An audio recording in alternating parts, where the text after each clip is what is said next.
What's up, YouTube? We're the Sinister 86. I'm Mr. Negative, and this is my partner, Dr. Octopus. Say hi, Doc. Hello. You can catch us on the HOV network. Listening to our podcast, the V Sharps. We'll be posting weekly podcasts. More info on that actual show. But you can catch us on there. And first off, I'd like to say how we're Marvel fans. Other Marvel fans out there will catch little hints here and there. But I personally love movies in general. Doc over here, Doc Ock, he's my guide to more in-depth knowledge of legit Marvel canon as opposed to this fictional Disneyfied information that's been erased over the years and reconstructed. So our references will be more legit and what's current as well. So yeah, we got more reviews to come, but we're going to kick things off with Creed because we had just watched that last night, and it's an awesome movie. And I have some more things to announce in regards to Creed. Some very interesting news regarding Marvel and all that stuff. So more to come. But let's talk Creed, Doc. All right, Creed. The story of the son of Apollo, killed by Ivan Drago in Rocky IV. It's been, like 18 years or so? Since 30 years since. 30 years. Yeah, I don't know where you got 18 from. I was Well, let's talk about the director, Ryan Coogler. He's actually in the running for directing Black Panther. Did you hear about that? No. After the success of this movie. Oh, yeah? Now he's now in the running. I mean, I don't know if you've seen Fruitvale Station. Yeah, I watched that. That was pretty good. It's great. Yeah. And that along with this stars Johnny Storm, aka Human Torch, AKA Adonis Creed. Yeah, aka playing Adonis Creed, but it's actually Johnny Storm, AKA class president from Chronicle. That's right. AKA that kid from The Wire and from Hardball. I don't know if anyone remembers Hardball. And supporting cast is John Spartan, Claire Huxtable, Denise lookalike Huxtable, Julius from the T.C. Williams Titans. Well, he only has one scene, but yeah.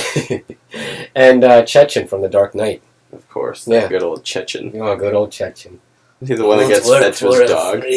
Yeah, there we go. Yeah, that's the one. So that's our cast and some other no-namers that we don't really know. Yeah, this movie was great. I had seen early reviews on, and we're not groundbreakers. I mean, we catch movies when we can.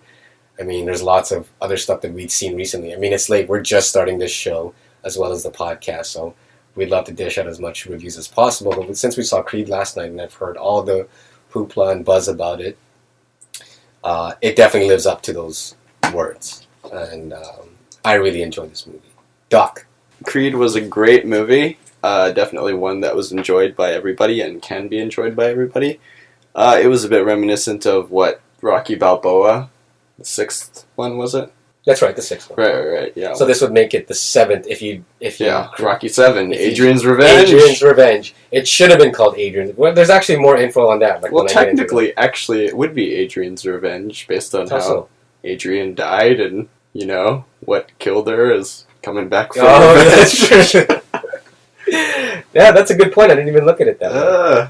But, the story was great. When I first heard this movie was announced, I mean, there was many different development stages. At one point, it was going to be the grandson of Apollo. Yeah, I don't know how that works, but no, it's great. I mean, continuity-wise, it's a little off because they portray him as 10 years old in 1998, but Creed fictionally died in 1985, so he would have been 13, and that would basically make him 30 years old now because it takes place in 2015. Right. But everybody kind of looks at him as this kid. Like, you don't really call a 30-year-old a kid. I mean, technically, we're about the same age. We're actually older than Johnny Storm. We're older than Johnny Storm, but hence are we older than Apollo Creed? We're not. No, technically, if you actually went by the actual timeline, Creed's son is older than us. But like I said, throughout the movie, they're looking at it as, he's just this young kid, this up-and-comer. I mean, he has a whole life behind him. Of inheriting his dad's fortune from his stepmom. But he started off in group homes, which is actually what I liked about this movie, is because there's so many rags to riches underdog story, and it always bases off somebody who comes from nothing, and then he finally gets something.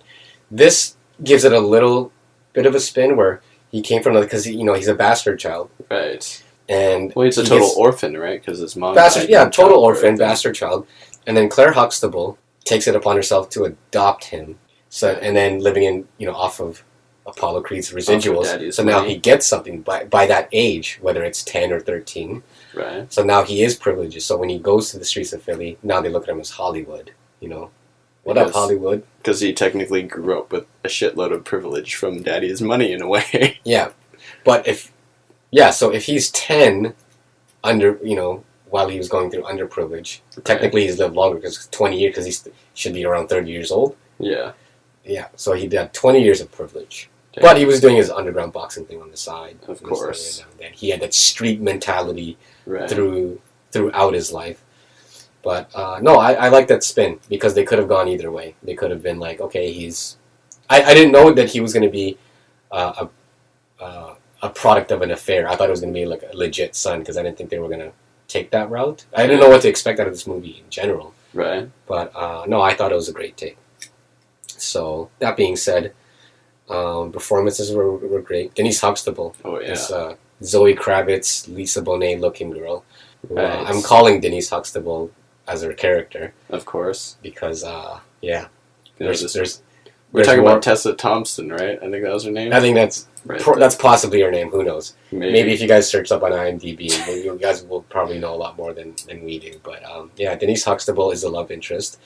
I don't feel like they fleshed out her character enough because it seemed like she was more of a prop love interest. Of course.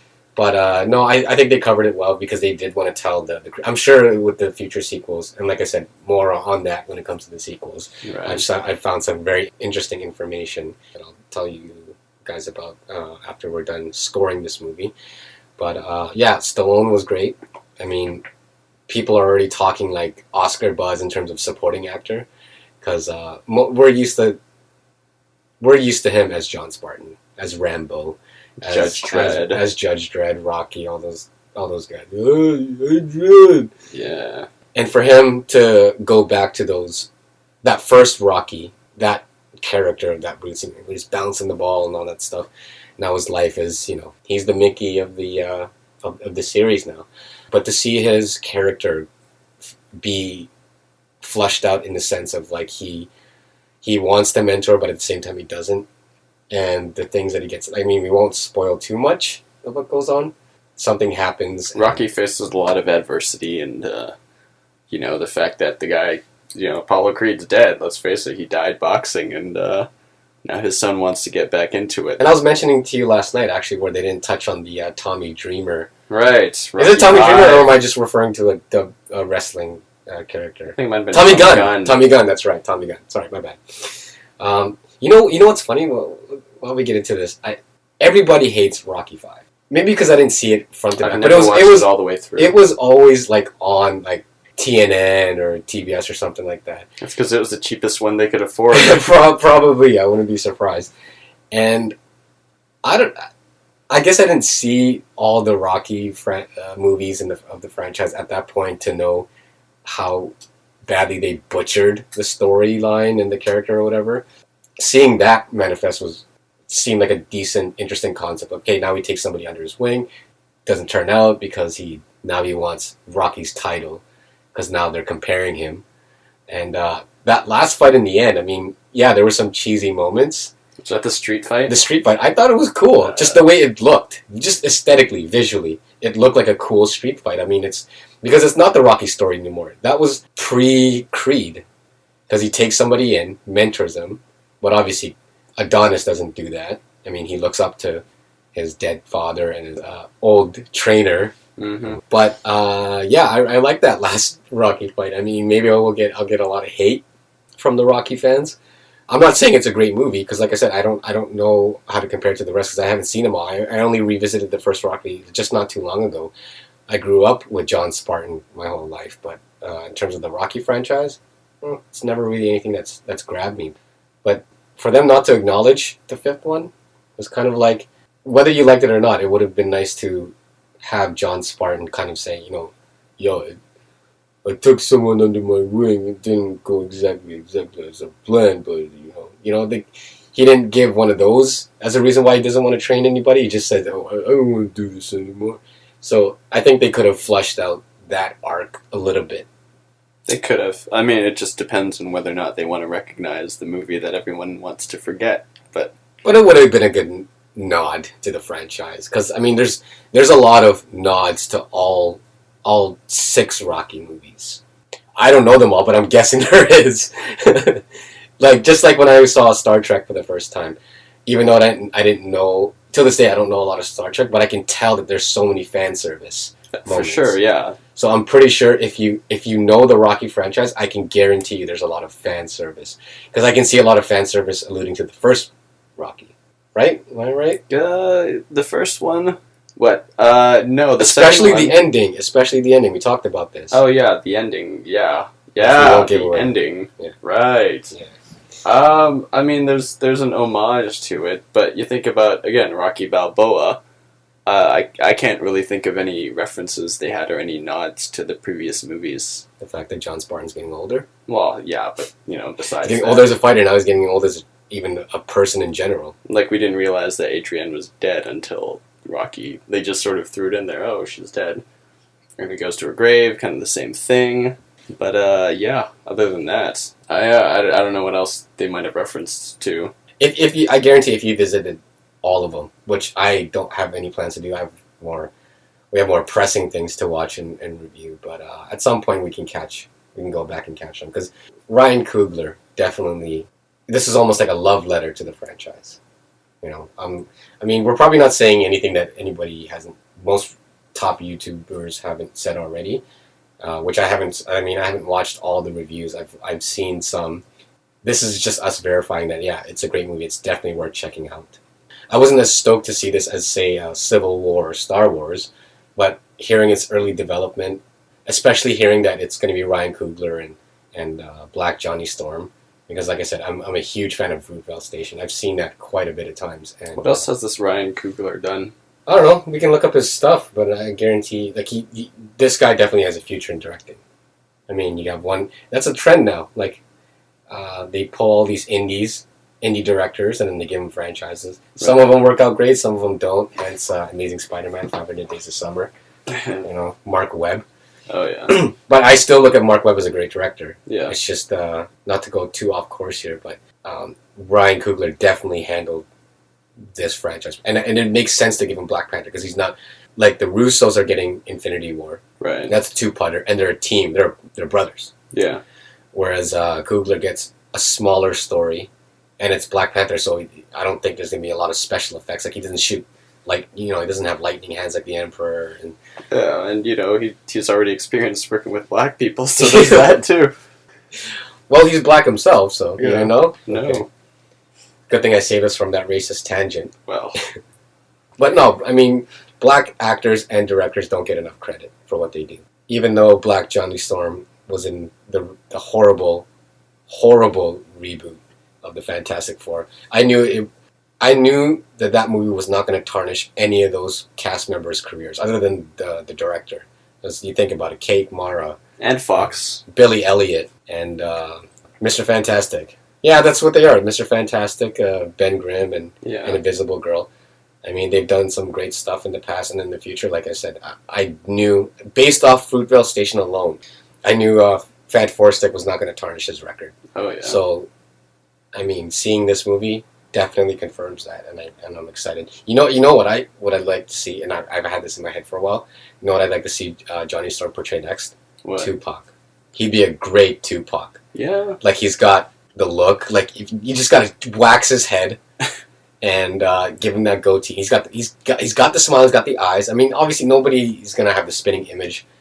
Well, that guy that in Straight Outta Compton was pretty good comparison. Well, it looks wise. Sure, yeah, but when you talk about the actual acting caliber, I think he'd be the perfect choice. And if you go back to Tupac's story, I mean, he only lived till he was 25, but Johnny Storm's got that look where he can portray, I'd say 17 up until 30. Yeah. Because like I said, Tupac didn't live till 25, so he only has to look up to 25.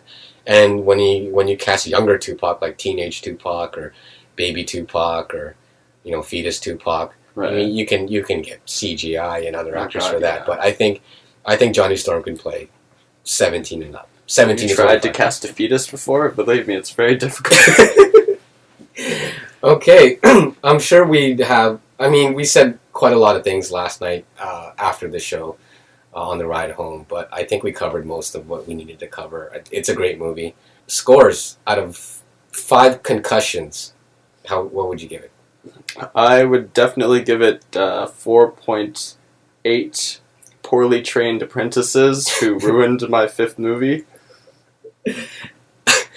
Out of 5? Yeah. That's really high. I'm giving it a 4.5. Concussion? I'll give it 4.5 concussions out of 5. We're dead mentors or, dead polys. 4.5 undeveloped love stories out of 5, making it a solid 9 out of 10. So All right. that's our final score. So yeah, go see it.